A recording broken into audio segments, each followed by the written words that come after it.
अब एक चीज ना, ईरान जो वॉर चल रही है उसमें ये समझने वाली है कि अगर हमने एग्जाम देना है तो इस पर्टिकुलर न्यूज को ना इतना घुस के फॉलो नहीं करना है आपने। मैं क्या बोलना चाह रहा हूं, जब रशिया यूक्रेन के जो वॉर का जो सिचुएशन है वो शुरू हुई थी, उसके बाद में यूपीएससी का जो एग्जाम है वो लगभग 3-4 महीने बाद में वो आया था। सवाल पूछा गया था यूक्रेन की नेबरिंग कंट्रीज कौन कौन सी हैं, कोई उसमें और फालतू की न्यूज नहीं थी, कुछ नहीं था। तो इस तरीके से आपका करंट अफेयर्स का टॉपिक ना स्टैटिक में कन्वर्ट करके पूछ लिया जाता है। रिसेंटली अभी क्या न्यूज में है, ये खार्ग आइलैंड, ईरान के खार्ग आइलैंड के ऊपर जो है वो जो बमबारी है, बॉम्ब्स वगैरह वो गिराए गए थे। हमारे लिए क्या इंपॉर्टेंट हो जाता है, खार्ग आइलैंड अपने आप में इंपॉर्टेंट हो जाता है और इसके रिलेटेड ज्योग्राफी फटाफट से इसी रील के अंदर खत्म करते हैं उसको।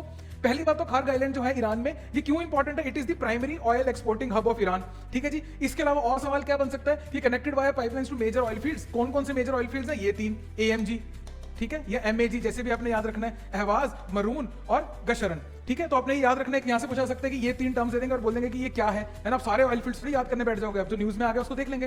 Historically named orphan pearl of the Persian gulf, ये पूछा जाएगा कि orphan pearl of the Persian gulf किस आइलैंड को बोला जाता है, खार्ग आइलैंड, और करंटली आजकल इसको किस नाम से बोला जाता है, फॉरबिडन आइलैंड के नाम से जाना जाता है। ये दोनों ही आपके प्री के पॉइंट्स आपको दिखाई दे रहे होंगे कि यहाँ पे आपके सवाल बनने के चांसेस हैं।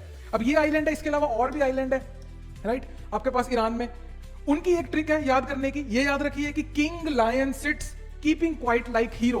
King lion sits keeping quiet like hero. अब ये क्या है, ये आपके आइलैंड्स हैं of major islands of Iran from west to east, है ना। ऐसी सवाल बनेगा तो याद रखिए Kharg island, Lavan island, Siri island, again ये किंग लायन सिट्स, KLS, उसके बाद में केशम, ये लार्जेस्ट आइलैंड है बच्चे यहाँ पे, और लरक और आपका हॉर्मुज आइलैंड। तो आपने इस तरीके से इसको याद रखना है, सवाल आया तो यहीं से आएगा। ज्यादा वॉर को जो है फॉलो नहीं करना है। अल्टीमेटली हमारा मकसद क्या है कि हम एग्जाम निकालें और ऑफिसर बने।